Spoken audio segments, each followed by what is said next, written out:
Hmm.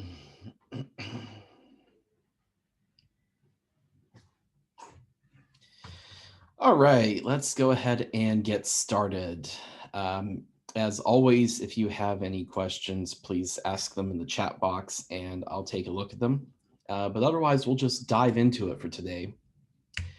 So 2 classes ago now, you were introduced to the concept of feature models and 2 ways to examine them. So feature diagrams, these little things with the boxes and lines and circles, are a pretty standard visual representation who can be specified and formally analyzed by translating these models into propositional logic. So feature diagrams define the feature model, as a hierarchy of features and the constraints between them, right? Starting with the root, something which has no dependencies whatsoever, and when that's always true. And then looking at the choices, they're mandatory or optional, and then the choices that remain once you choose among those, right? A feature diagram is a tree whose nodes are labeled with feature names. Different notations within these trees convey the parent and child relationships between the features and their constraints, right? So on the left, we have a parent node labeled in P with P, the child node labeled F, right? These are 2 different features, and they have a mandatory relationship, right? If we select this parent, we have to also select this child. This is noted with this black circle, right? Optional features have an empty circle instead, and what this says is that if we choose P, we can choose F, but we don't have to, right? Mandatory, we have to have the child. Optional, we can choose. Typically, these feature diagrams include mutual relations between features. For example, the parent denotes a more general concept and the child's more of a specialization, right? So on the top right here, the edges between the parent feature and the group of child features are connected with this empty arc, right? And this denotes a mutually exclusive choice. We can choose exactly one of these children, 1, 2, through however many options we have. So if you see this empty fan coming out, this is a mutually exclusive choice. We can choose exactly one of these.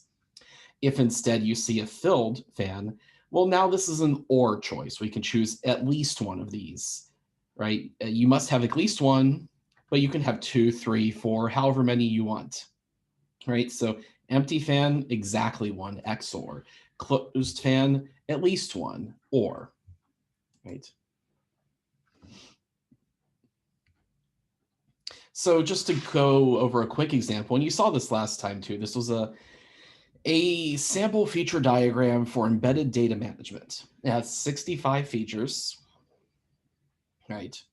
And we can start looking at this from the root. The root is always considered true. This is just basically to say we have a starting point. We have this database system. Now in this database system, well, right off the bat, we have 4 features we have to choose from. We have to have access, storage, buffer manager, and operating system abstraction. Now in each of those, there's a series of choices to make. So let's take the OS abstraction, for example, right? This is that empty fan going out. This is an XOR. We must choose only one of these. Linux, Windows, or this not OS in this example. We can choose any of these. We must choose one and only one because of that empty fan, that XOR, right? If we look at something like buffer manager now, well, there's 2 here, and these are both mandatory. We must have replacement, we must have memory allocation, and then we can step one more level down, right? And here we have this empty fan again. Now we must choose only one. We choose LFU replacement or LRU replacement. And under memory allocation, we choose dynamic or XOR static, right? Only one of these, and we must choose one. If we look up here at storage instead, we have a series of features. These are optional. We don't have to choose any of them, but we can have index, data types, data dictionary. We can have any 2 of these, any 3 of these, whichever ones we want, right? For the index now, we have this filled fan. This is an or. We can have one or more. We can have a list, and, or, etc. B plus tree. And for B plus tree, it must have a search function. Optionally can have update, remove, and add. Does that make basic sense? I'm going to skip over the rest of it in the interest of time. But you can see these relationships. The filled circles are mandatory features. The empty ones are optional. An empty fan means we choose exactly one of the options available. A filled fan means we can choose one or more of the options available. Right? Keep that in mind. The notational elements of these feature diagrams then give us a natural description of a wide range of the variability options, but not all. So we also will apply more general restrictions, right? And these are what we call cross-tree constraints.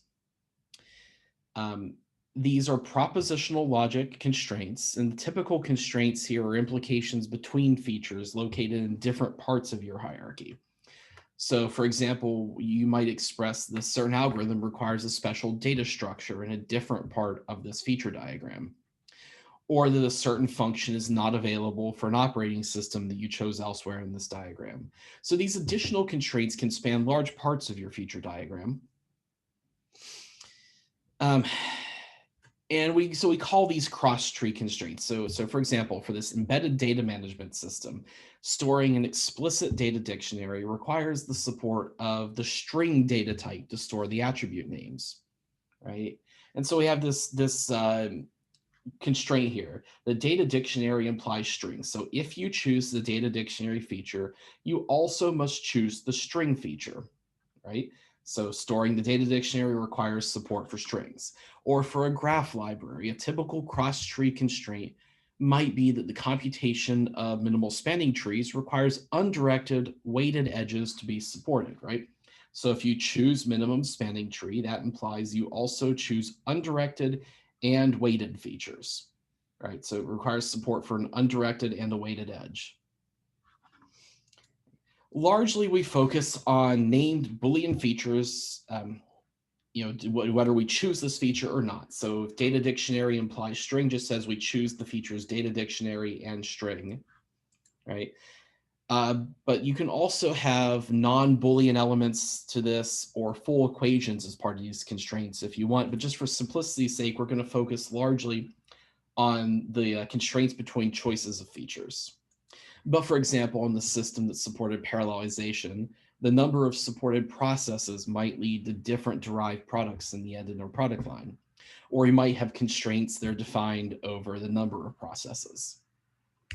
Right? So feature diagrams can be directly mapped to propositional formulas, giving you a formal semantics of feature diagrams that we can use to analyze our model, our mapping of model to the code itself, and eventually even the code itself based on the choices we made in our feature model.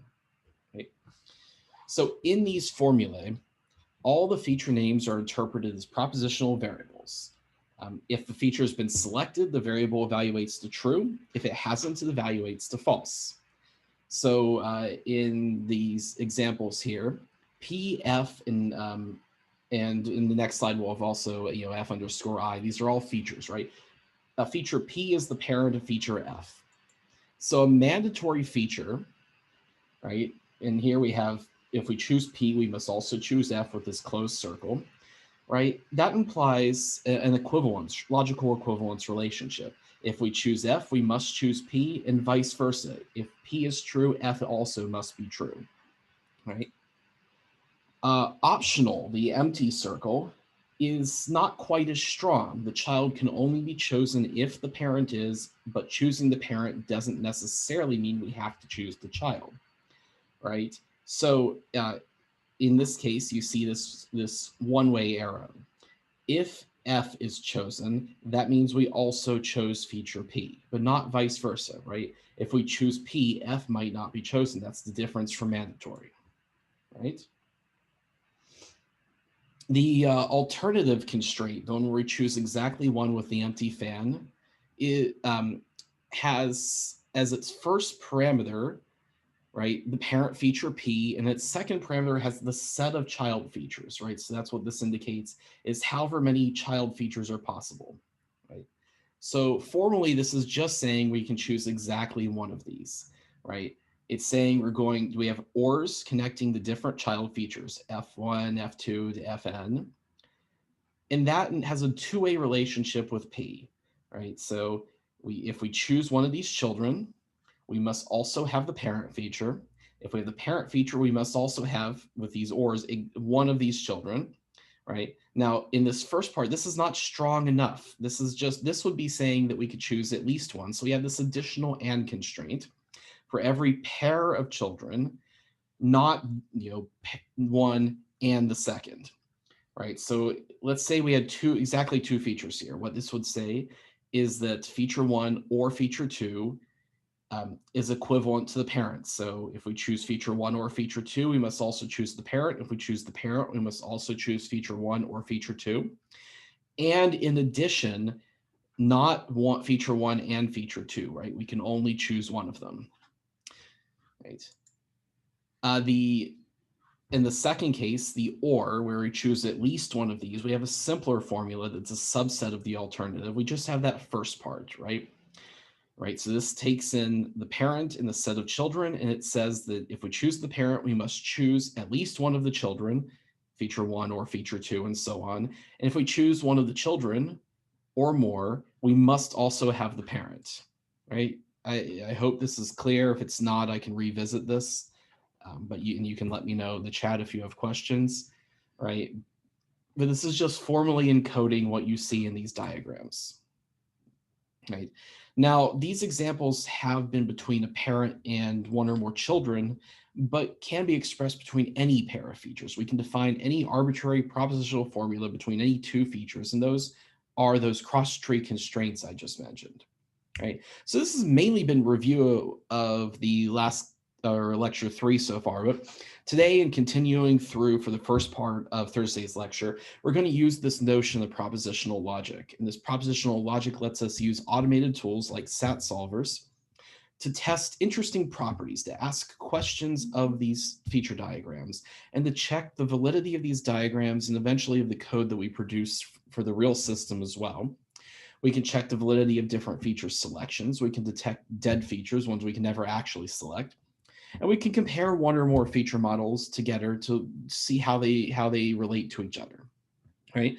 So today in XClass, we're going to look at some of the things you can do with these models to make sure your system is specified correctly as these models grow in complexity and as you impose more and more constraints on the features, right? So today, we're going to talk about analysis of feature models, as well as the process for assessing facts about them, which is called Boolean satisfiability, or SAT, in our address through algorithms called SAT solvers, which try and find a solution to these properties that let you ask the questions of interest, right? So let's look at analysis of feature models. Variability in a system raises all sorts of challenges for how we can establish the correctness of the system we're building, or any kind of functional or non-functional guarantees about these programs, right? Testing is something we usually apply to a system to check whether it's working correctly, but also lower level analyses, type checking to see if we're using elements of our code correctly, static analysis, formal verification methods to check properties of interest, performance measurement. These are all ideas that are well established for individual systems, but don't scale the product lines, because in the product line, you have this huge configuration space with an explosion of feature selections instead of a single product. A product line gives you dozens, if not thousands, or even billions of potential products you can build by choosing from this feature model that we might want to analyze based on whatever selection of features that we're interested in. And analyzing every single product in isolation, as you can imagine, we go from analyzing one product to billions. That won't scale. For a product line with n optional features, there are 2 to the n products with distinct feature combinations we can get. If we have something pretty simple that has 33 optional features, we could create a product line with more products than people on the planet, 2 to the 33. If it has 265 optional features, we could derive more products than there are atoms in the universe, 2 to 265. Right? Industrial product lines often have more features than that. HP's printer firmware has 2,000 features. The Linux kernel has over 10,000 features. right? Those numbers rule out any kind of brute force strategy for product line analysis. And in some cases, you can get away with testing just a small subset of your products, or an interesting subset of your products. With the HP printer firm, where they have 2,000 features, right? So 2 to the 2,000 potential products, but they really only make 100 models at the time. So you focus on those 100 models. You don't care about things that don't have a physical product. But you can't always get away with that, right? Users in the Linux kernel can freely select from those 10,000 features that they might want to include in their kernel. And in that scenario, you can't really predict which products will need tested, right? Users can select any product and they would expect it to work correctly. So instead of analyzing over our whole product line, of trying to analyze every single individual combination of features, we want a way of analyzing all of our products, right? And so these analyses we're going to talk about, which explicitly consider variability, are what we call these variability-aware analyses. And so we're going to talk about some mechanisms that are specific for product line variability, and look at how to extend other existing mechanisms like type checking or model checking or static analysis to cover your entire product line. Right. So analyzing feature models is a good starting point for analyzing your product line itself, because the models are comparably simple to the real code you'll write that eventually should represent those models. And so these analyses not only provide us support for reasoning about the feature models themselves, but also give us the foundation for analyzing the code of your full product line later on. All the analyses we're going to talk about today in next class are concerned with the feature model and our feature selections, right? What options we choose for a particular product. So among other things, the feature model analyses can answer questions like, well, if we have a feature selection, is that valid for the model that we want, or for the feature model we've built? Is the model itself consistent? Is there at least one valid selection that meets all the criteria we've imposed in that model? If we have certain assumptions or questions we want to ask of our feature model, do those properties that we're interested in hold over the model? Essentially testing, right? Is our model correct? What features are mandatory? Are there features that can never be chosen? These are dead features. How many valid feature selections does this model have, given all the constraints we placed on it? If we have two feature models, are they equivalent to each other? Do they define the same feature selections, even if they look a bit different? Given a partial feature selection, what other features do we have to include, and which ones do we need to exclude based on the choices we've made already? Or given a partial feature selection, what features should we choose to produce the product to the lowest cost, the lowest size, the best security, the highest performance? Whatever criteria we're interested in, all these are questions we can answer by performing an analysis over these propositional formula that we extract from our feature models. And these can be automated with tool support. These are not necessarily things you have to do by hand for a giant feature model. Rather, these can be encoded as Boolean satisfiability problems that can be answered automatically using a SAT solver. Right, so a question that we can answer pretty easily is whether a given feature selection is valid for a given feature model, right? So we have a model, we choose a set of features, we ask if that's a valid selection of features given the constraints defined in the model and in our cross-tree constraints, right? So to that end, we translate the feature model into a propositional formula, and we're going to refer to that as the symbol phi. A feature selection is valid if and only if the interpretation of the formula, the evaluation of it, where we assign true for every selected feature and false for every feature we did not choose, is a valid solution to the overall formula for the feature model. In other words, we substitute every variable corresponding to a selected feature with true, every other variable with false, and we evaluate the formula, right? And if the formula evaluates to true, this is a valid feature selection. If it evaluates to false, this is an invalid feature selection. It's one that's illegal in practice. This is an operation that's computationally very cheap to perform, right? It's just a swap for true and false for these variables. It's linear to the size of your propositional formula. Now, a typical application of this analysis is during the requirements analysis phase of application engineering. So you're going to design a concrete product. This concrete product requires certain feature choices. You make sure that that meets your feature model and that it is really a valid product to build, or otherwise you're going to have to go back and make changes and correct everything, right? So when a user selects features, we can give them immediate feedback as to whether the current selection is valid. We don't even need a fancy solver for this. We just plug what we did into the propositional formula that we can extract from this model. For example, this feature is already implemented in Feature IDE, which is a framework for feature modeling, which you're going to use in the new assignment too. And this is a bit of a blurry screenshot. It's a bit of a low res one, but you can kind of see what's going on here. Pluses are the features we've chosen. Minus are the ones that we've not. Right.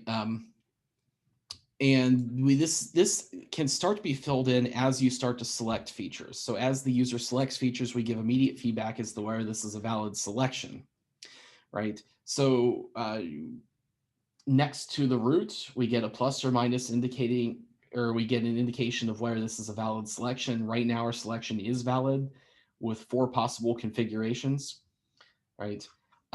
As we choose features, the minus shows that we cannot select these features given our current selection. So if we choose directed, we cannot choose undirected as well for our edge type. If we choose cycle for our graph algorithm, we cannot choose minimum spanning tree, right? So that's ruled out now.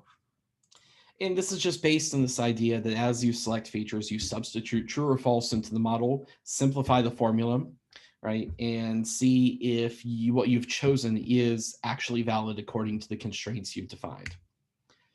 All right, so here we have this graph library model that we've been talking about. And we have the corresponding propositional formula for it, right? So we can walk through this. Graph library is always true. That's just our root, right? Every one of these feature models has. And then we look into this and edge type is mandatory. So we just have to have that, right? So graph library and edge type, it has to be chosen because it's mandatory. And then we look at the others next to it, right? Or below it rather. And we see this empty fan, right? And this means we choose exactly one of these, right? So the next step of this is edge type and one of the children, but only one. So we have in the initial or, edge type and directed or undirected, and not directed and undirected. So we can't choose both. We must choose exactly one. All right, now we continue on. Now we go over here to this algorithm subtree. And here we have this filled fan, which means we choose one or more of these, right? And so if we choose cycle or shortest path or MST, that's going to imply the algorithm is chosen. And likewise, if we choose algorithm, we must also choose at least one of these. We can have more. Now we step below, we look at MST, right? And we have a cross-tree constraint. And if we choose cycle, we must also choose directed, right? That's not mutual. If we choose directed, we don't have to choose cycle. But if we do choose cycle here, we must also choose directed. So this is a cross-tree constraint here. All right, now we look down here at this MS tree subtree, right? And this is that empty fan. We must choose one of these and only one of these, right? So there's the or, one of the children implies the parent and vice versa. The parent, if we choose the parent, we must choose one of these, and the not between the pair, not prim and Kruskal, right? And then we have the second constraint, right? If we choose MST, we must choose undirected and weighted. So if this is true, we've chosen this. Weighted must be chosen even though it's optional, and undirected must be chosen. So this is our complete formula. Does that make sense? Right? This incorporates those choice types and the cross-tree constraints. Right? Now we can take a look at this. Let's say we've chosen the feature selection. We've chosen 3 features: graph library, which is always chosen, edge type, and directed. Is this a valid feature selection? To check that, what we're going to do is that we're going to substitute all variables of this formula with the corresponding assignment of true for these three, false for all other features, right? So we bring this in with true and false substituted into this formula. Now this is, quite a big picture. So, but we can right away, we can simplify this quite a lot. So we can solve these sub-expressions, right? So here's a simplified version. This is true and true, true or false is true, and true, not true and false, so it becomes not false. False or false or false implies this is true across the board. False implies false, also true, right? You can see how we substitute in each of these, false and false, and so on. It's a lot cleaner.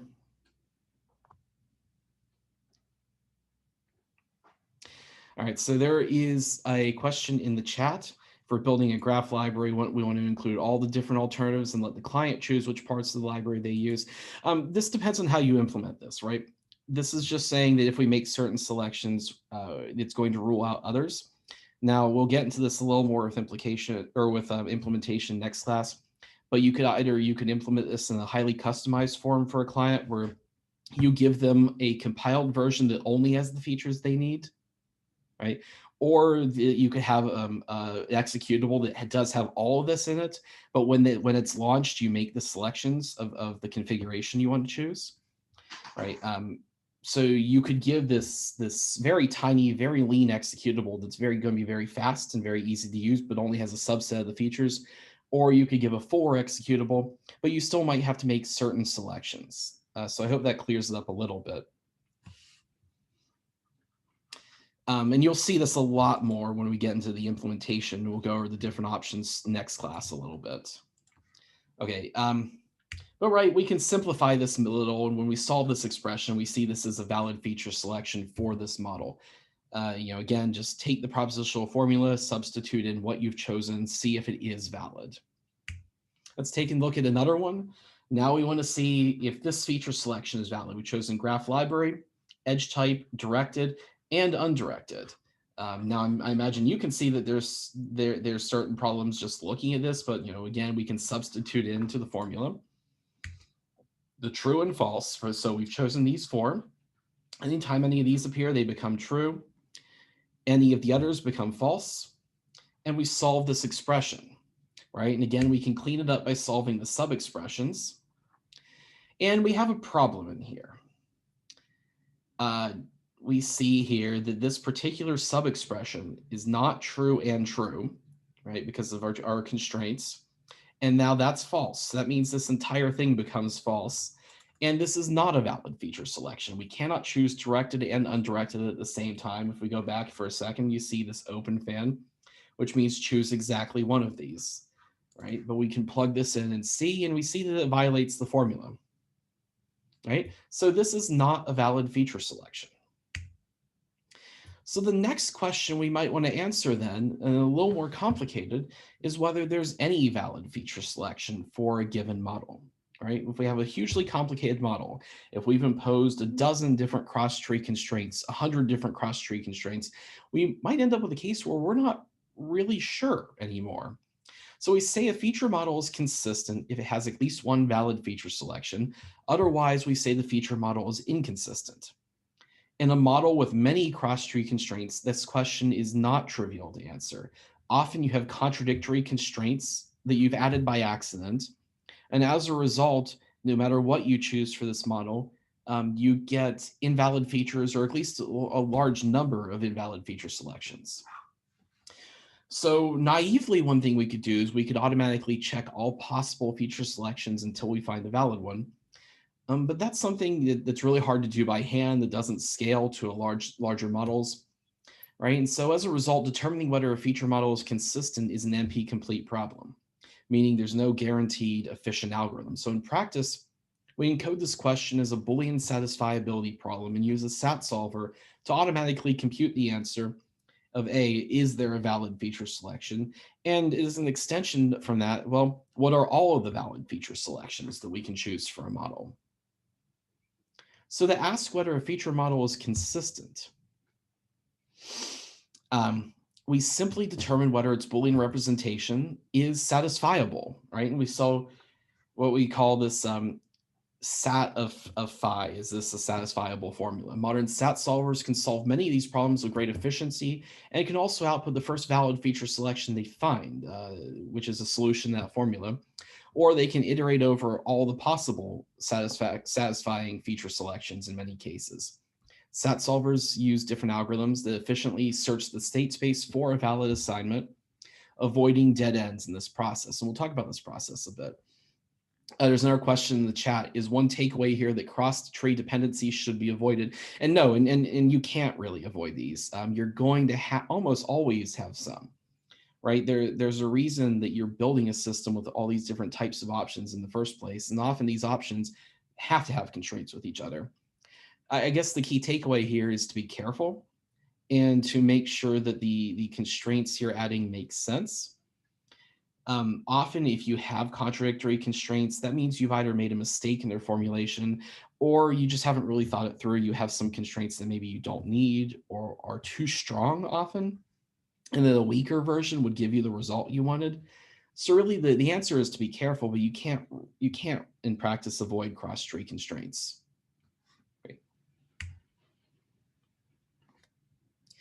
Now, so I mentioned the stat solver thing a couple of times. So what is that? So Boolean satisfiability refers to the process of identifying a satisfying assignment that makes a Boolean formula resolve to true.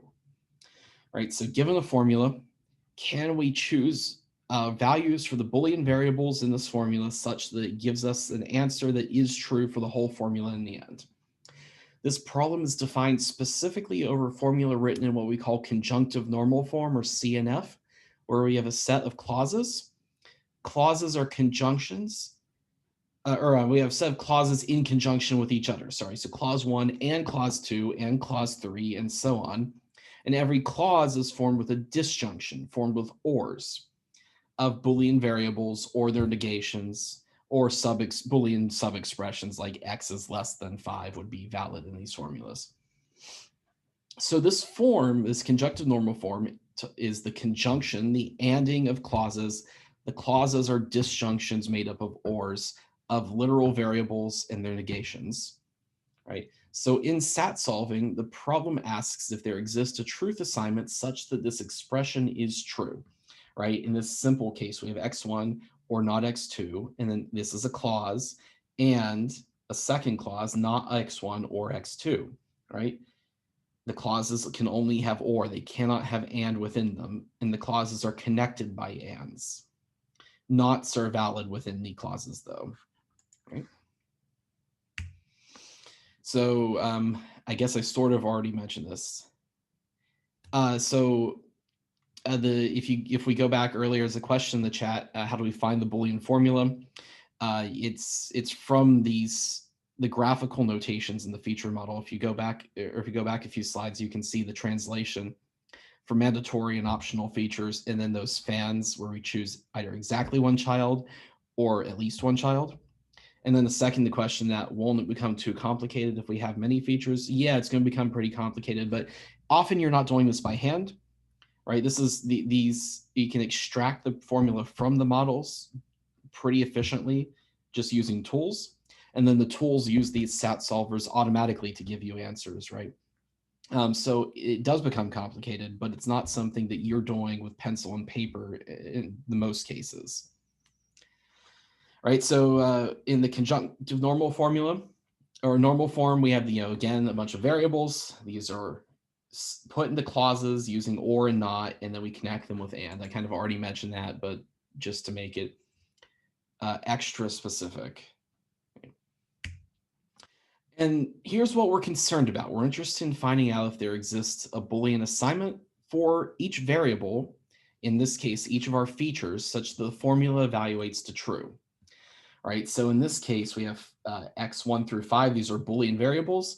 And if we have this formula, we could solve this, right, with x1, 3, 4, and 5 is true, and x2 is false, right? So we plug those into this formula, and this gets us not false or true, and true or not true or true, and true or not true, and true or false. Well, that's pretty easy. We just solve these sub-expressions, and that becomes true and true and true and true, or true for the whole thing, right? This sounds pretty simple, but it's very not simple as we get into large models, right? As we get into feature models, for instance, they have 1,000 or 10,000 features, right? Finding selections of them that give you a valid result in the end can be very complicated, especially as we add more cross-tree constraints. So this is an NP-complete problem, right? And NP-complete problems get harder and harder as the problem becomes larger. And so the number of variables in the formula increases, the problem gets more difficult. Right. So to get these expressions into conjunctive normal form from the form we showed you earlier for the propositional formulas from the feature models, we often need to do a bit of transformation to get it into these clauses, which are using or, and then these clauses are ANDed together, but it's not too bad.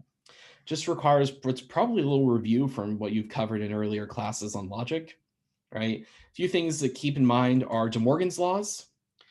De Morgan's laws just says that if you have x and y, not x and y, that's equivalent to saying that's not x and not y, that the not distributes through. Likewise, here we have x, or we have x or y. X or y becomes not x and not y. So you see that the operator flips. Likewise, we have not x and y. That becomes not x, or no, and becomes or, not y. So the not distributes through, and we change the and to or to and, right? We can distribute through if we have something like x or y and z. We can distribute the x through. This will become x or y and x or z, right? Likewise with and, x and y or z becomes x and y, x and z, right? If we have double negation, 2 nots is just true. That negates out. Pretty straightforward, right? Few more things, right? A lot of the model expressions we looked at earlier had equivalence or implication in them, right? And we need to get those into conjunctive normal form as well. And again, this is just a bit of reformatting, different ways of saying the same thing. And this is not too hard if we think about what these expressions mean. So if we say x is equivalent to y, right?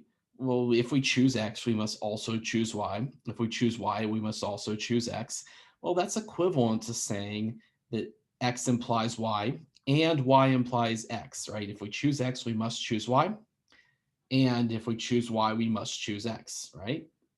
All right. And then within that, x implies y is the same thing as saying not x or y. If x is true, y is also true. If x is false, y can be true or false, right?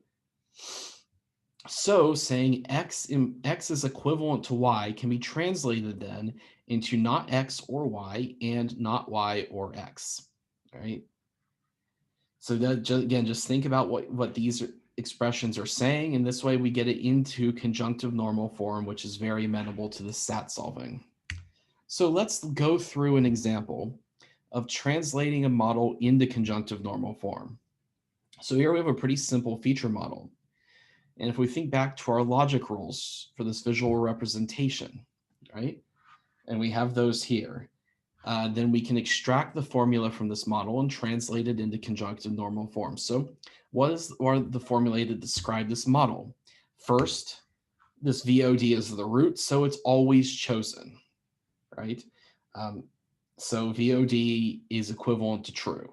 It's just always there. Or more simply, we can just say VOD is there, right? Great. So here we have an or. We can choose one or more of these, right? And so if we choose VOD, that's equivalent to record or play, right? We can have both. This is not the empty fan, okay? And now we would AND these together. So VOD and VOD is equivalent to record or play. And now this third level. Now this third level is a little more complicated because it's this empty fan, which means we can only choose one, right? So this is mobile or TV is equivalent to play, and not mobile and TV, right? Now that's equivalent to saying, we can split this out a little bit. It's equivalent to saying mobile is equivalent to play and not TV. So if we choose mobile, it's play and not this. And TV is equivalent to play and not mobile. Okay? So that's the propositional formula for our model. Our formula is going to AND all of these together. Now, this is not yet in conjunctive normal form, but it's not too far away either, right? This is just the direct translation from our tree into this propositional formula, right? So now we want to get this in the conjunctive normal form.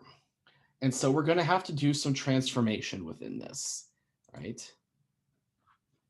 So if we look at the second clause, VOD is equivalent to record or play. Well, that's the same thing as saying that VOD implies record or play, and record or play implies VOD, okay? Now we break this down further. This is equivalent to saying that not VOD or record or play, and not record or play or VOD. And again, this is equivalent. This is the exact same thing as saying not VOD or record or play, and not record or VOD, and not play or VOD. Okay, so here you see now this part's in conjunctive normal form now, clause and clause and clause, and there's only or within, not within the clauses. All right, so this is something we can more efficiently solve. But it really is just the same way, just the same thing as saying this. Now we have mobile is equivalent to play and not TV. And again, we can just translate this down into conjunctive normal form as saying mobile or TV or not play, and not mobile or play, right? And not mobile or not TV. So now in conjunctive normal form, and here we have TV is equivalent to play and not mobile.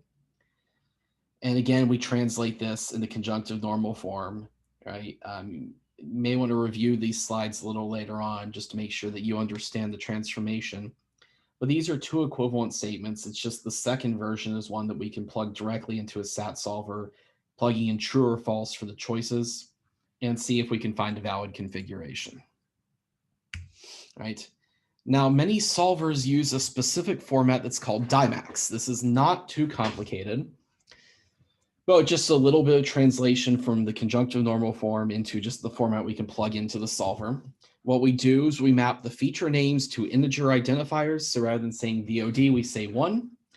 Rather than record, we say 2. Rather than play, we're going to say 3. Rather than TV, we'll say 4. And rather than mobile, we'll say 5. Then we can use any integer we want. This is just a mapping. Instead of plugging in strings, this DIMAX format that's used by these solvers just reuses integer identifiers.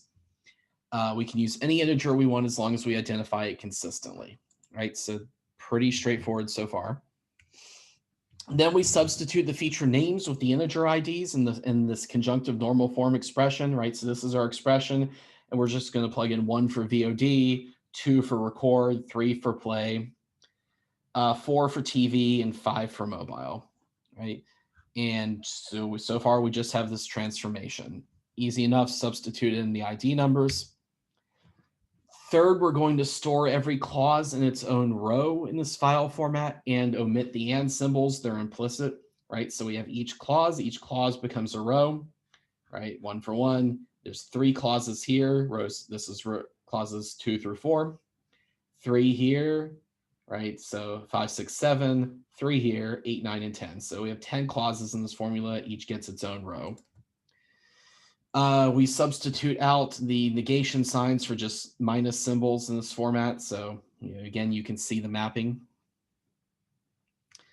And then finally, we're going to remove the or symbols, right? And add a special header to this. And this header just has any comments started with a C. And then we have this header line, right? Starts with P just to indicate that it's a special format.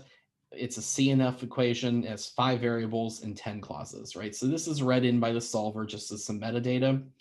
It reads the clauses in, it then finds a solution to them. So great, now we have this model, we can use a SAT solver to try and solve it. As I mentioned before, the basic idea is to find out if the expression is solvable. Is there an assignment to the variables that results in the entire expression, every clause evaluating to true? If yes, this will typically return back the first assignment that satisfies the expression. So in our case, the first valid feature selection. But as long as we have one, we know the model is consistent. There's at least one. In some solvers, the solver can also go through and find every single possible valid configuration and return that to you as well in the great big list. Right. So, in our case, we have for this simple model, we have this conjunctive normal formula, the CNF formula, and we have a satisfying assignment. The first one we find is one where we choose VOD, record, play, TV, and not mobile, right? And we have this case where we can have mobile or TV, right? We can't have both at the same time. And so you see that in the resolved answer. And so depending on SAT solvers will give you either the first valid solution defines, or again, it can maybe give you a list of all of them, depending on the time bound and other constraints you give it. And so if the model is provably not satisfiable, if there's no valid configuration, it's going to come back and it's going to tell you that as well, right? That it cannot be solved in any form. And so if that's the case, the solver also often gives you some information on why it's not satisfiable, on what kind of constraints that it can't solve, often by shrinking this huge CNF formula down into a smaller subset that has conflicts within it. Okay, any questions so far? All right, then what we're going to do is we're going to go ahead and just take a 5-minute break to refresh and come back. So it's 2:02 now. At 2:07, let's come back and we'll continue. Great.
All right, welcome back.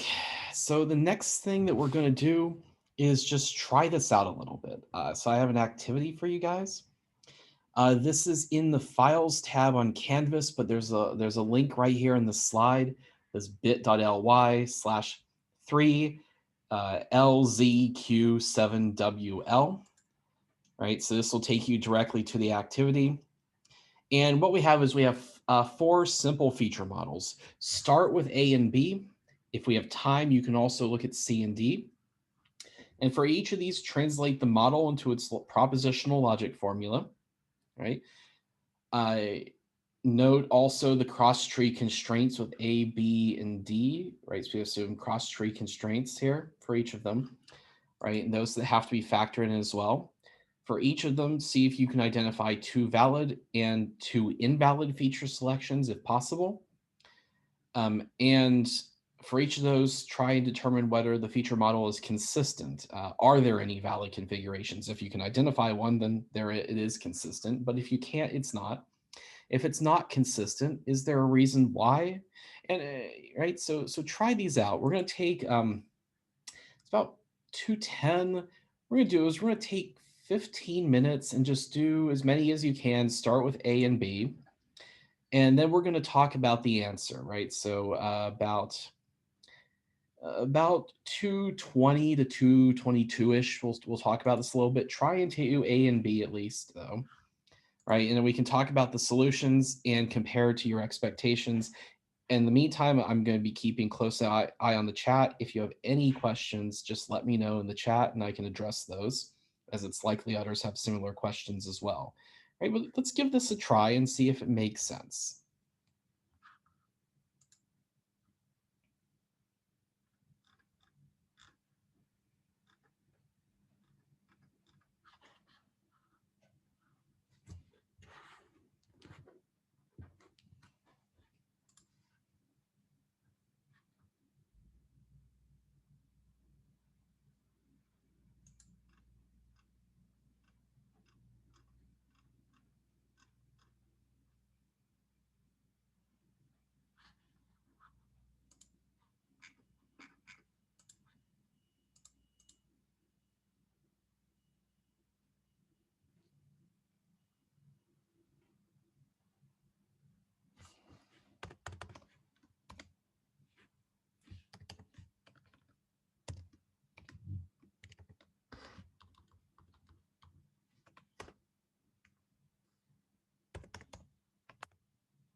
So as a reminder for those of you who just stepped back in or that are watching this video later, we're doing an activity. It's at this bit.ly link here on the slide where we take 4 feature models and try and translate those in the formulae, then identify valid and invalid features, right? So take a few minutes to work on the activity and ask questions in the chat if you're watching it live.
Another minute or two and we're going to get back into it.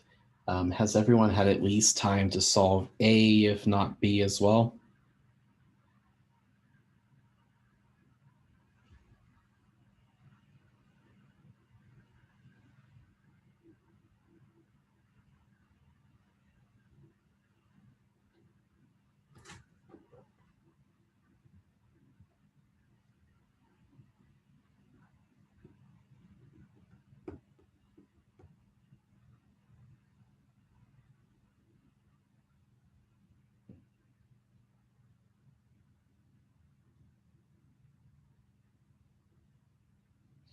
All right, let's go ahead and talk about the solutions. It doesn't matter if you didn't have time for all four, but hopefully you at least got maybe a couple of these done.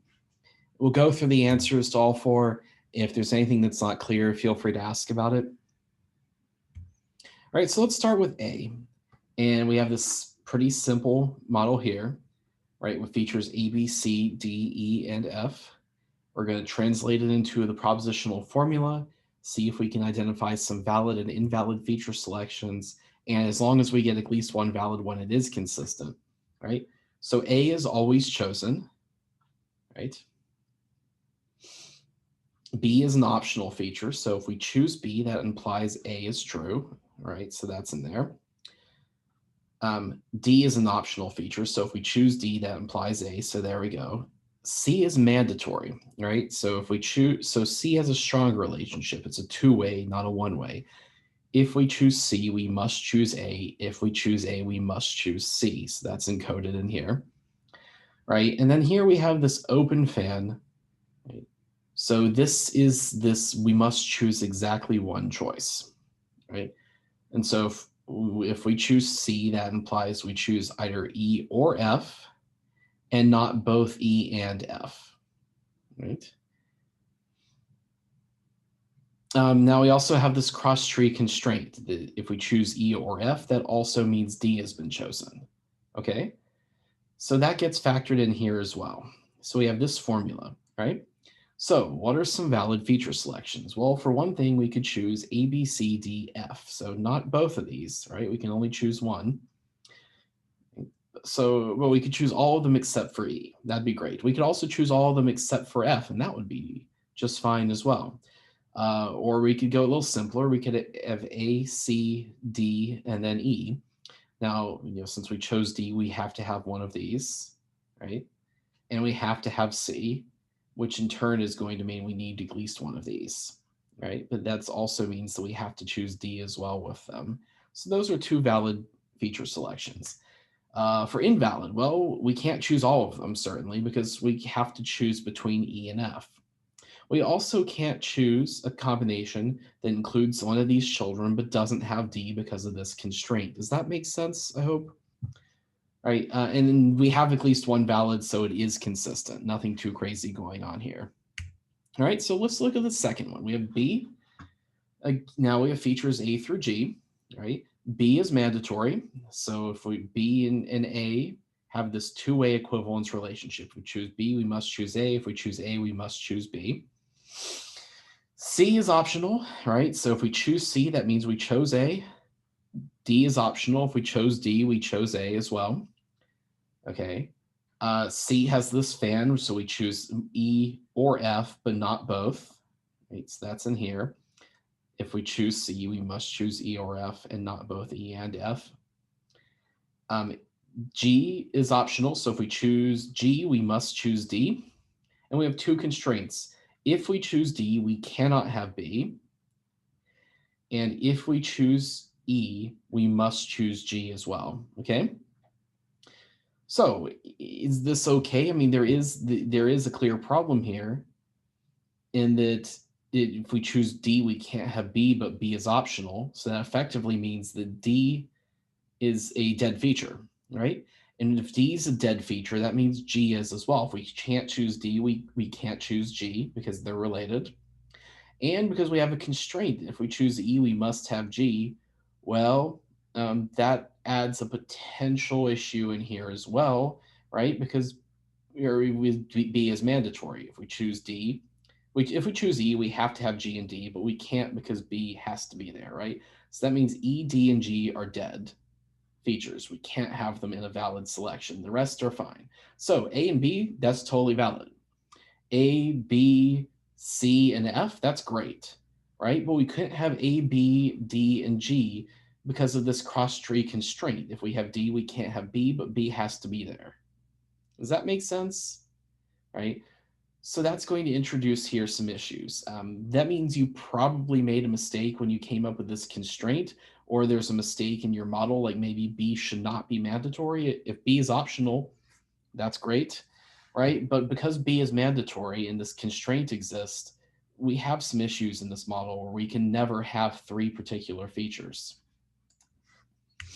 All right, so let's look at C. Again, we have features A through G. There's this filled fan, which means we must have some selection of B, C, and D. We can have more than one, but we must have at least one of B, C, and D, right? So B or C or D is equivalent to A. If A is chosen, must choose one of these. If we choose one of these, we must choose A, okay? E is a mandatory feature if we choose B, so those are equivalent. If we choose B, we must have E. If we choose E, we must have B, right? So those are related. We have two also optional features for D. If we choose F, we must choose D. If we choose G, we must choose D, but we can also go with none of these, okay? So any problems here? Not many. AC is a perfectly valid selection. A, B, C, D, E, F, G, we could have all of them. That's great. A, B, C is invalid because we also have to have E. A, C, E is invalid because we have to have B. The only thing really to remember here is that B and E have to come as a pair because E is a mandatory feature if you choose B, right? So there's a relationship there and they need to come together. And then finally, our last one is D. Features A through F here, right? B is optional, C is mandatory. So if we choose B, we have to have A. C is mandatory, so if we choose C, we must have A. If we choose A, we must have C. Okay, step down. D is mandatory if you choose B, right? So if you choose D, you must choose B. If you choose B, you must choose D. Those two come as a pair or not at all. E and F are optional, right? So if we choose F, we must choose C. If we choose E, we must choose C. That's not too bad, but now we have some cross-tree constraints. If we choose F, we must also choose E, right? So those two have to come as a pair. Likewise, well, they don't. If we choose F, E, we must have E, but if we just have E, E can be alone, right? But we either have E alone or both of these or none of these. D, however, we have a relationship between D and E of equivalence. If we choose D, we must have E enabled, right? That doesn't mean we have to have F2, but like if we do choose F, we must have E, and by the second relation, we must also have D, okay? So that's just something to keep in mind. This is a consistent model. There's at least one valid selection, like AC is great. That's your minimal one. But you could have, A, B, C, D, E, that'd be fine. You could have all of them, that'd be fine, right? A, B, C, D isn't valid, right? Because if you choose D, you must also have E. A, C, F is not valid either, because if you choose F, you must have E and D, okay? Again, if there's any questions, let me know, right? But maybe go back and check your answers with this later on. Try the activity if you didn't have time, just to make sure you understand this process of analyzing the propositional formula from the model. Okay. So to really dive into the SAT process, we're going to look at how these SAT solvers function, right? How do we figure out this assignment? Your first thought might be to enumerate all possible combinations of 1 and 0 of true and false for these variables and verify each, try everything. But that's not going to scale, right? That might be fine for small problems, but as the model grows larger, you can't possibly try every combination of inputs until you get a valid configuration. It's just not going to work, right? Not happening. So instead, the solvers rely on what we call complete or exhaustive search methods. These methods guarantee finding a solution if there exists one. However, being complete doesn't mean checking every possible combination. What these use is they use clever methods to trim the search down. There's a lot of different approaches, each with their own heuristics, but there's two main algorithms that SAT solvers use, what we call the branch and bound and the DPLL, or Davis-Putnam-Logman-Loveland, named for the creators. And we'll discuss both, but they both start with an expression in CNF, right? In CNF form, the conjunction of clauses connected with and statements where each clause is a disjunction of Boolean variables with OR operators. They examined what could happen to the clauses if we assign a value to a variable, and what happens if we choose x2 as true in this expression, right? And if that change causes any clauses to be false, making the whole expression false, we won't apply it. We'll backtrack and try something else. If it doesn't, well, then when we apply it and continue forward, we'll continue doing that until the whole thing is satisfied. It's a bit more to it than that, but that's our starting point. So let's talk about each algorithm. Right, so our first complete search algorithm is the branch and bound algorithm. This is pretty conceptually simple. It sets a variable in the Boolean formula to a particular value, applies that value, and checks to see if that value satisfies all of the clauses it appears in. If so, we assign a value to the next variable and so on until we're done. However, if we set a value unsatisfies a clause, if it makes the clause false, then we're going to backtrack, what we call the bound. We'll backtrack and we'll try the other value and see what happens. And so this process prunes branches of a formed Boolean decision tree as it works. Although we've reduced the number of checks we've performed, it doesn't mean the problem's become any easier. It's still a NP-complete problem that's hard to solve, but by trying assignments carefully, we get to a solution much more quickly, generally without trying to attempt every possible solution. So to give an example, let's say we have this formula, not x2 or x5 and x1, or not x3 or x4, and x4 or not x5 and x1 or x2. So we have 5 Boolean variables, x1 through x5, and we're going to try making assignments to them to identify a satisfying solution, right? So what we might do first is choose one of these, like x1, and we're going to try a value of false, right? So we'll insert false into the formula and see what happens, right? So far it doesn't really do anything. It simplifies our expressions a little bit, but nothing is falsified, so this is fine. We'll start this assignment, and we'll go to the simplified expression and continue, right? So next we're going to try setting x2 to false, right? So that becomes not false or true in this first expression, but it becomes false back here, and it's going to unsatisfy that one. Now that's the problem, right?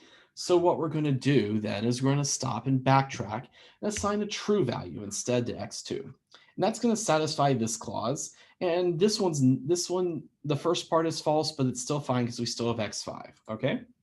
So we backtrack, try the other value, and that's going to take care of one of these clauses. And now we're going to continue on to x3 and so on, right? We're going to continue this process with all the variables until the complete formula is satisfied. And if we hit a dead end, when applying either value unsatisfies something, well, then we're going to backtrack again to the assignment before that and see if we can change the outcome.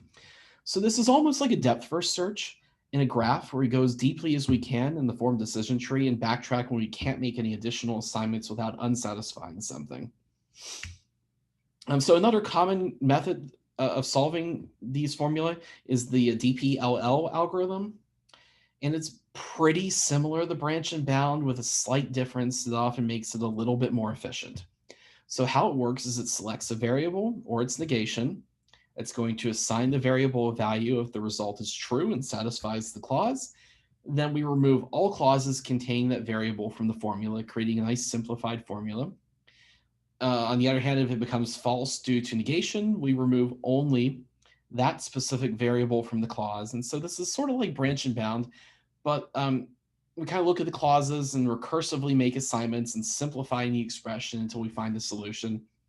And to make this even better, if it scans the simplified formula, and we now have a clause containing a single literal, we'll assign that literal value that makes it true and perform the same procedure. And this is what's called unit clause elimination. So you can kind of imagine how this has a cascading domino effect. The more variables we eliminate from the clauses, The more clauses turn into these simple unit clauses that we can directly assign a value to, which we identify and get rid of as soon as we see them, right? So again, we have this expression with 5 Boolean variables, and we're going to choose a variable and assign a value to it. So we're going to choose x2 and set it to false, right?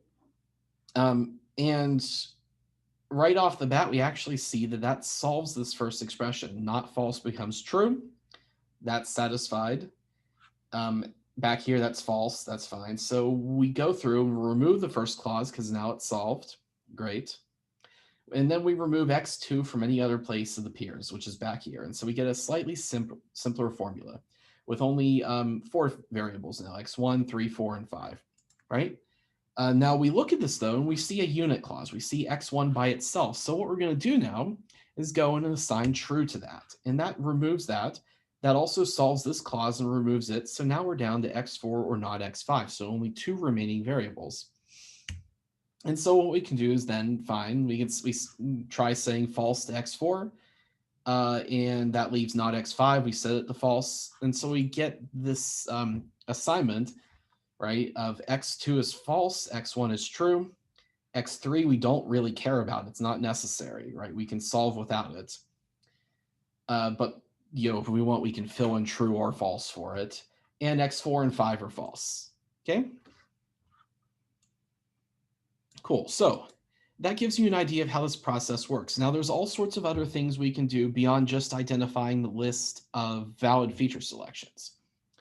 One thing we can do is that we can check whether certain facts we hope are true of the model are actually true. And so a domain engineer usually has certain facts in mind that they know have to hold in this domain and that should hold in the feature model that we've based in this domain, that we're to ensure the systems that we build, the concrete systems in the end, are valid ones. So for example, in our graph library that we keep using as an example, we know that the feature of cycles requires also that the graph be directed. This fact has to be embodied in the feature model. The feature model must not allow any selection that violates that dependency of cycle and directed coming as a pair. And so the feature model has to not allow any selection that violates that dependency, or there's going to be problems in your corresponding systems when you build them. So in the graph example, that constraint's pretty easily fulfilled. It's even stated as a cross-tree constraint when we had that example a few slides back. But especially in larger models, it's really easy to forget constraints. It's really easy to not realize they should be there when you create the model. In those cases, we may want to ensure the model meets our stated properties. So if it does, the more likely the systems we build in the application engineering phase will as well. So to test a feature model, we can check an assumption, which we encode as a second propositional formula. We call this psi. And then we take the propositional formula from the model and the psi, and we check whether the formula and not psi is satisfiable. So we negate that. What we're saying is, well, can we have a model where our model is a valid feature selection, but this feature or this formula is not met? Right? So we can feed that to a stat solver. Is there a valid feature selection that does not satisfy that constraint as well? And if so, if it comes back and gives you a feature selection that violates this constraint but meets your model itself, then there's a problem in your model, right? There's some part of your feature model that's incorrect because it lets you create a feature selection that doesn't meet the fact that should be true, right? And so you can come up with a list of your assumptions, test whether those can be violated, use that feedback to refine your model, or if it comes back and says everything is great, then you did a good job in the first place, right? So we have our graph library again. To test this model, we might state a set of constraints that are not already encoded in our model as propositional formulae, right? So for example, we have 4 facts we might assess. The first says that if we choose this Kruskal feature, we must also choose the weighted feature. The second says that if we choose this prim feature, like this particular algorithm, it also requires weighted edges. We could also say that, hey, we cannot choose both prim and Kruskal. And I mean, that should already be obvious from how we've formulated this model, but still, something else we know should be true. As a fourth one, we might say that if we choose weighted, then we also have to choose MST as well, okay? To check whether these are true, we can use a SAT solver, right? Again, we can pass in this formula or model formula and not each of these, right? One at a time and check whether they're true. Now, in this example, facts 1 through 3 are true. These are all supported by our model. The fourth is not, right? Choosing MST implies that we choose weighted, but not the other direction around, okay? You could have weighted in cycle or weighted in Shor's path. Now, so we see this is not met, this fourth one. Does that mean there's a problem in our model? Potentially. It could also mean that we made a mistake in our assumptions, and so we can examine both of them and identify the problem, either fixing the model if there is a problem, or going, oh, wait, this doesn't actually make sense. We can throw out fact 4, but 1 through 3 are all great, and they're all met. Okay? The next thing is that we might want to know if a feature is either dead or mandatory. A dead feature is a feature that's never used in any of our products. On the other hand, a mandatory feature is used in every single product, right?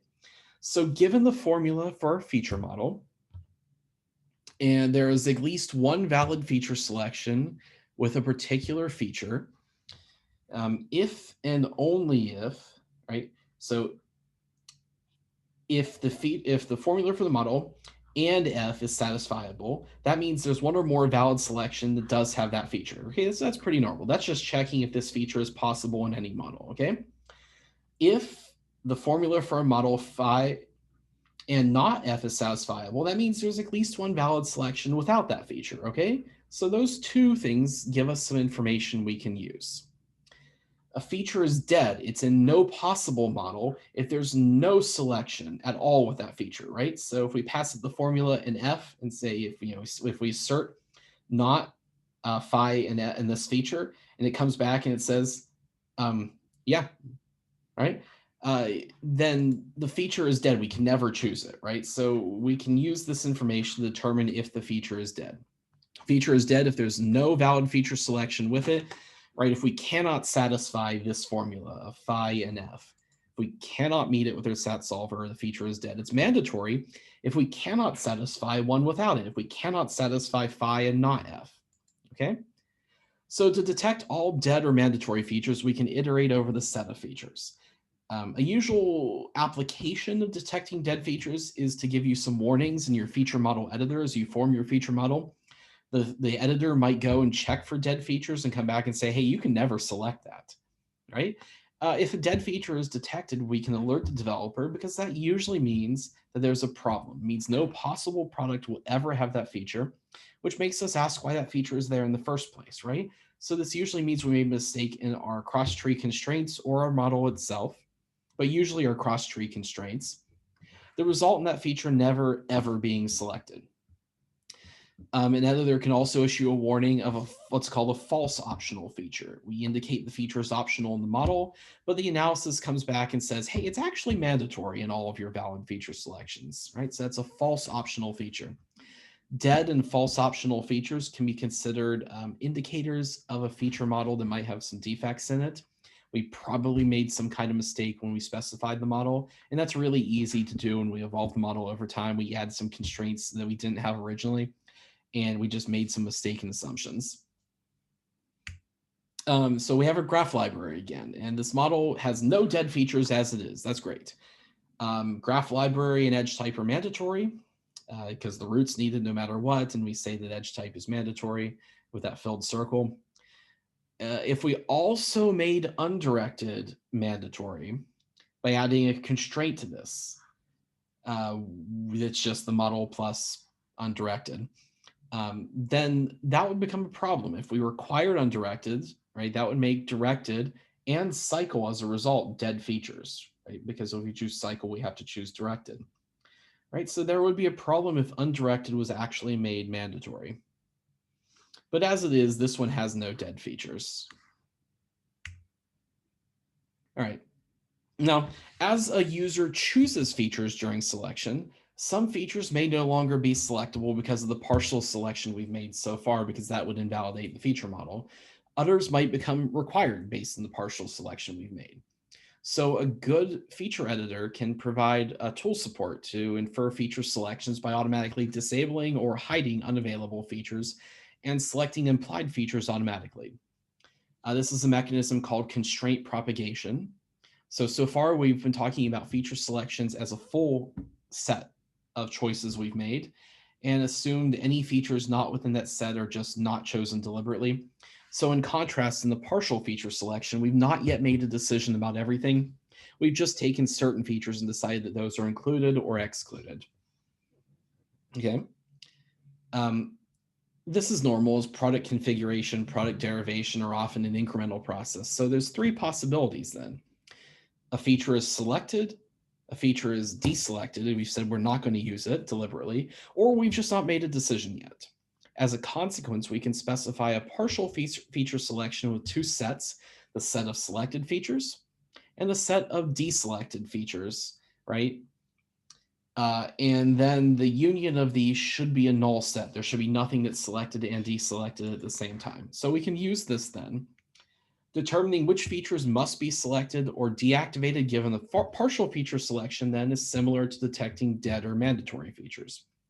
We can encode this partial feature selection with the sets S and D, selected and deselected, as predicates, right? So, for all features and selected or not D, so for all features and deselected. So we iterate over these, right? And we must have S, we must not have D, because those are the ones that are in our set. From this, for all features in selected, S is true. Each of those features is true. All features in deselected, those are all false. A partial feature selection is valid if taking our formula for model and this formula, right, of for all of these selected true and false for all the deselected is satisfiable. If this can give you back a selection, that means that we have a valid partial selection, okay? So then we can say a feature F is deactivated or no longer selectable if our formula and true and false for all of our ones selected and deselected, and this feature we haven't looked at yet is not satisfiable. That means that feature is no longer selectable given our partial selection.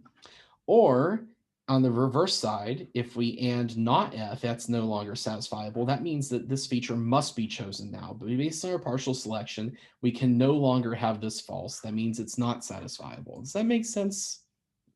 Again, feel free to ask questions if it doesn't, right? I know we have a whole lot of random math in the slides today, but hopefully this all makes sense. So we have our graph library yet again, and let's say that we selected cycle, okay? Well, selecting cycle is going to now activate directed, right? Because of this implication that cycle implies directed, once we choose this feature, we can no longer have any possible satisfying assignment to this graph library that does not also choose directed, right?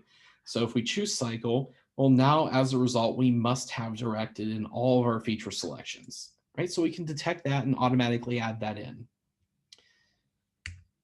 Directed and undirected are mutually exclusive of each other. So if we choose cycle first, it's going to activate directed and it's going to deactivate undirected. There's no longer any satisfying assignment that has undirected in it because we must choose directed as a result of choosing cycle, right? So you see the dominoes falling. You make one choice and we go through the remaining features and we see, well, by making this choice, do we have anything we have to do or any features that we can no longer include at all? Okay. Now, another question that often gets asked in the product line is how many valid feature selections does our feature model have? Or phrased a little differently, how many distinct products are part of this product line? And so from a feature diagram without any cross-tree constraints, we can calculate a simple recursive number of possible feature selections. Calculating, right, go through, just start with the root, right? So we add, well, we recursively call this count function from the root. If we have a mandatory one, we recursively call in, right? all the way down to a leaf, which gets 1 and pops back up. We have an optional. We're going to add 1 and recursively call in. Once we get to an and, for each of those, we recursively call each of those children. If we have an alternative, right? Again, we add a recursive call, or sorry, we multiply for the and, we add for the alternative. For the or, we add 1 and count in times, go in and add 1 minus 1 at the end until we hit the leaf, which is just 1, right? And so you can kind of see it as you step through this graph, you just recursively call through until you get to the leaves, and then you pop back up adding or multiplying as you go from each of the calls down into the recursive calls into the children. So essentially, this function count is a recursive function that traverses that tree structure of your feature diagram from the root to the leaves. And depending on the type of feature, the count is defined differently. It's implemented by pattern matching, right? So the count of the optional feature just adds 1 to the number and recursively calls in. If the alternative is going to sum the valid feature selections of the alternative subfeatures of this feature in question, and it's going to terminate when you get down to the leaves. Now, ignoring the cross-tree constraints for our graph library, then the simplified feature, a simplified count of the valid feature selections. As we go in here, we go to the roots. So we get 1 for each of the roots. So crust, goal, prim, directed, undirected, cycle, shortest path, and weighted. And we pop up. When we pop to edge type, right, this is going to add a count for each of its children, because this is the one where we choose exactly 1. So 1 plus 1 is 2, and it's going to pop back up. For MST, 1 plus 1 is 2, pop back up. For algorithm now, we have a multiplicative factor because we can choose more than one of these. So calling the cycle plus 1, come back, times going the shortest path, come back, MST, plus 1, come back, minus 1 at the end. So we have 11 possible choices with algorithm. And then we go back up to the root. That's, so count for edge type, weighted, algorithm, add those up. And so ultimately we get 48 possible feature selections. Okay. Now, for feature models with cross-tree constraints, this is a lot harder to determine. A single cross-tree constraint can eliminate a huge number of valid selections. So this gives you an upper bound, and then you would subtract from there. And from this recursive calculation, the actual number will generally be far less as you add constraints to this model. So for small feature models, we can simply count the solutions, right? But we often don't need to know the exact number. Generally, the point of this is to get an estimation.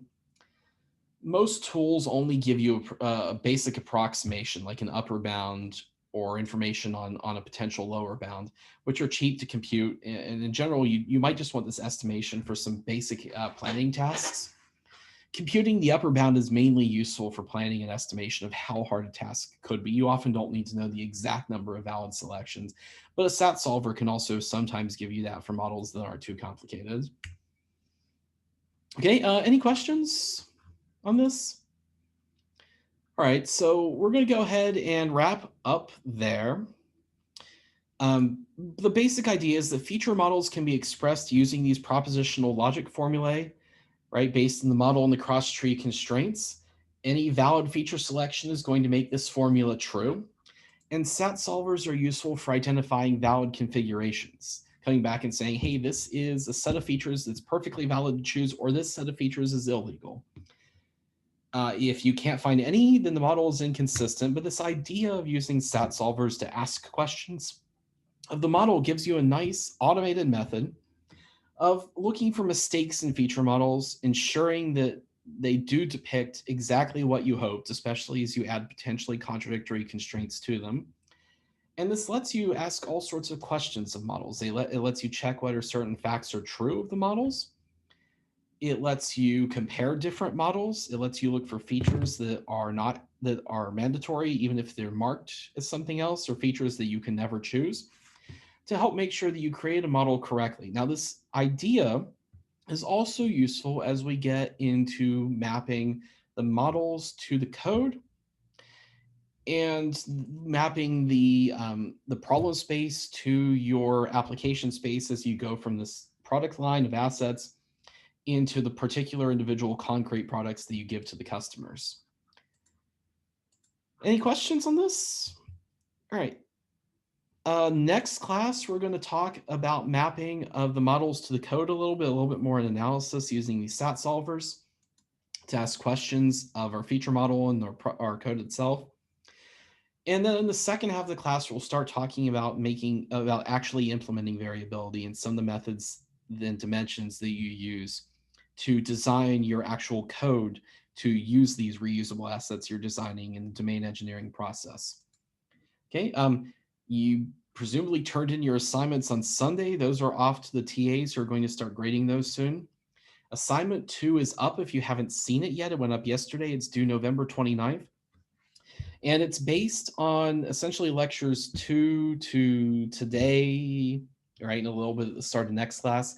But what you're going to do is you're going to take this RoboCode project of these mobile robots, and you're going to form a feature model based on analyzing the robots that you can use in this code game. And a feature model that can capture existing and potential future robots. And then you're going to do a little bit of analysis of the feature model you build, right? This assignment is up on Canvas, so make sure you take a look. Let us know if you have any questions. Talk to either me or your supervisors. And get to work on that, because it's due before too long, and it's going to be a fairly large task to look at all of these bots, right? But take a look at that. Let us know if you have any questions. Otherwise, if there's not anything else left, then we are done for today. All right. Thanks a lot, and I'll see you on Thursday.